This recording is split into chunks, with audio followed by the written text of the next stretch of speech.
Well, hello, everybody. I'm sure you can kind of guess since I emailed you all and this video is, well, everywhere, that I am Melissa Arrington. So I am your public speaking professor for this 8 weeks for term A. Out on post, please remember you are out on Fort Campbell.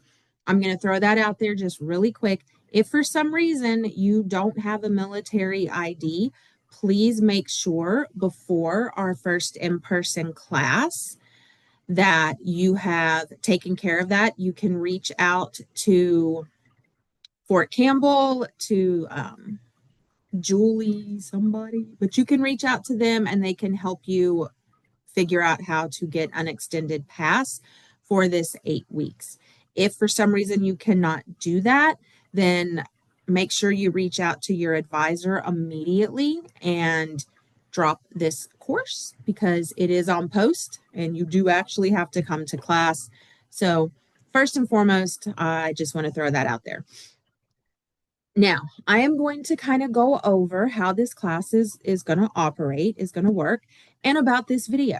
So, watching this video, it is your activity 1 grade. It is worth 100 points.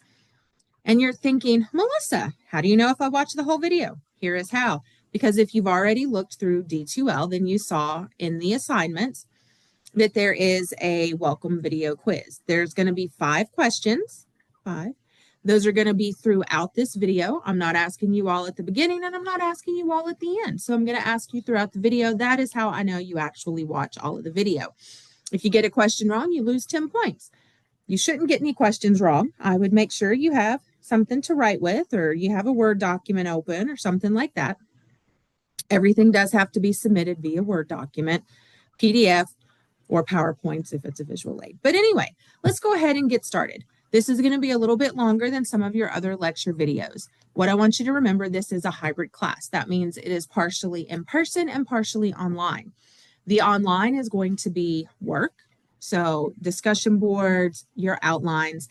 It is also going to be your lectures. So all of your lectures are recorded. They are on D2L in the content section under YouTube videos. You can watch every one of your lecture videos. I would suggest that you do actually watch them because there's some pretty good information that's going to help you actually get through your speeches. So that is kind of that. So I want you to think of our schedule, our class schedule, as the most important or one of the most important things in class. Oh gosh, look, that's going to be question 1. What is one of the most important things in this class? It's going to be your class schedule. So you can find your class schedule on D2L in the content section. I will also, at our first in-person meeting, I will actually bring you a paper copy as well, because as you can tell by looking, I'm a little bit old. Sorry, I'm a cat. My cat, she's wanting to come also. I'm a little bit old, so I like having paper copies of things. If you don't like them, that's fine. But I'm going to bring them to the first day of class. So a little bit about the actual class itself. It is very, very important that you don't let yourself get behind, whether it's by missing classes or by not getting your work done online. I promise this really is a super easy class to pass if you just do what I ask, which is come to class, give your 3 major speeches, do your other activities in the classroom, and get all of your online work done. Your online work, here's the thing about that. I will let you, other than your discussion boards, you can't redo those. But as far as your outlines, if you make a mistake, I'm going to let you redo them as many times as necessary to get that 100. There's really no reason for anyone to not get an A in this class. Speaking of, I just told you, we have 3 major speeches: informative, persuasive, and persuasive. So 2 persuasive, 1 informative. Hey, guess what? That is question number 2. I know I'm talking really fast. It is really late and I am really tired. So I am very sorry. But yeah, I am talking kind of fast. Anyway, 3 major speeches. That is question number 2. How many major speeches do we have? We have 3. 3 major speeches. That was question number 2. Moving on from there, let's talk a little bit more about those major speeches. You can find all of this information, again, D2L content section, under assignment descriptions and templates. So every one of these has the full on description, instructions. Oh my gosh, y'all, that is the word I was thinking of. See, guess what? Even your professor forgets words sometimes. But anyway, that's the word I was trying to come up with. Your instructions. But I will give you a few little things. So, how long do your speeches have to be? And this is just your major speeches, your informative, persuasive 1, and persuasive 2. They have to be a minimum of 4 minutes and a maximum of 6 minutes. I'm going to cut your speech off at 7 minutes because we only have a certain amount of time to get through all of these speeches. So, hey, guess what? Question number 3. How long do your speeches have to be? Your speeches have to be a minimum of 4 minutes and a maximum of 6 minutes. So that was question number 3.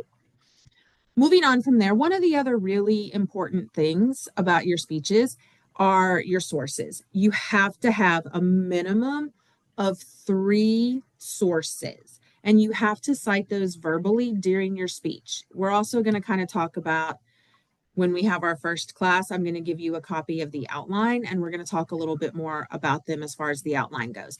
But please do just know there has to be at least 3 sources, and you do have to verbally cite those while you're giving your speech, not in the beginning and not in the end, but actually as you use that information. And then another key to your speeches is you have to have a visual aid. So there's a lecture. Just a little secret, there's a lecture in the YouTube section all about visual aids, what constitutes a visual aid, but you have to have a visual aid for all 3 of those major speeches. So again, informative, persuasive 1, and persuasive 2. You must have a visual aid. That is also question number 4. Are visual aids required for all 3 major speeches? Okay, so question 4. Are visual aids required for all 3 major speeches? So I think I've kind of covered that. I am trying to do this quick because I know nobody wants to sit here and watch like a really long, crazy video. A few of the other things I do want you guys to please keep in mind is that communication really is kind of one of the keys to passing this, communications class. And that means just make sure you're emailing me. Let me know what's going on. If for some reason you have to miss class, I do understand that we are all humans and things do happen. I mean, look at this week. Things happen, which I'll explain next week. But so things happen. Please just make sure you reach out to me so that we can figure out a solution. I don't want to see anyone not pass this class. So just make sure you're communicating with me. That really is key. And I do have it in several places. Please, please, please make sure that you are only emailing me on our APSU email. Please do not email me on D2L. Yes, I know there is email on D2L, but I don't check that email on a daily basis. I do check my APSU mail on a daily basis, and most of the time, especially during the week, I actually check it more than once a day. Except for this coming Tuesday, I will check it really early in the morning, and it will probably be really super late at night. That's my Lucy, by the way. You're all going to find out. I really am like a kind of crazy cat lady. I'm also the director of Cats R Us, a local 501c3 nonprofit cat rescue here in Clarksville.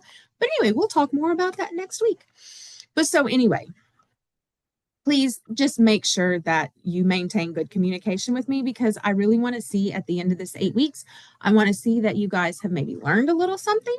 Maybe you feel a little bit more confident in your public speaking abilities, but I also really want everyone to walk out of this class with an A. Like, I'm not that professor that's like, oh, I'm only going to give 2 A's and 4 B's. No. I am more than happy if every student in my classroom gets an A. And I have really set this class up to help you accomplish those goals, because I do understand that public speaking can be really stressful and it can freak a lot of people out.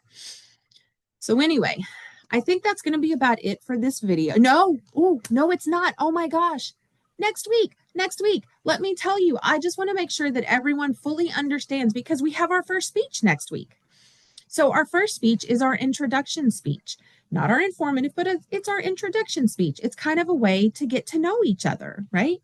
So what I want you to do is I want you to bring an item to class. It can be a photo. If it is a photo, just make sure it's kind of big enough for people to see, not a photo on your phone. Not really your phone, unless you can give me a really good reason why your phone means a lot to you and is super important in your life.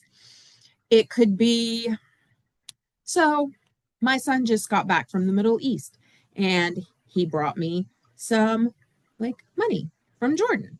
So that's kind of important to me right now. I also have a grandbaby. So her toys, things like that. Something that is really important to you, means a lot to you, but also lets us know who you are as a person, not just as a student, not just as a college student, nothing like that. So anyway, again, there are instructions, but you have to bring that item. If you don't bring that item, then you're going to lose a lot of points. And this is kind of a pass or fail almost. There's no, like, I don't take points off for anything except for you not having that item with you. So please, please, please make sure you bring that item to class next week. The other thing I do need you to remember, please make sure that you're only bringing things that are legal on post. Don't bring a gun. It's not legal. Don't bring grenades. Not legal. So anyway, make sure it's legal to bring on post. Okay, that should be about it. If you have questions, please, please make sure you email me and I will respond back to you. The other thing, do make sure you put in the subject line, Comm 2045. I don't even know. Let's see. I think we are Comm 2045. 59A, I believe, is what we are. But you can also put Comm 2045 Fort Campbell, Comm 2045 in person. Just make sure you put something like that so that I know you're not from my online class, because I do have also strictly online classes. It makes it easier so I don't have to look it up to see which class you're in before I go answering your questions. So that leaves us with question number 5. And that is going to round this out. Question number 5 is a little bit more of a personal question, doesn't really have anything to do with the actual class. So question number 5, if you could go on vacation to anywhere in the world right now, like right now, where would you go? Anyway, ladies, gentlemen, guys, y'all, I am looking really forward to meeting you all next week, and I will kind of explain all the craziness for this week. But anyway, I am really looking forward to meeting you all next week. The assignment is due on Sunday, as well as your first discussion board, which again is also another introduction. So those are both due on Sunday. Anyway, I'm looking forward to meeting you all. I hope you all have a great week. Bye, guys.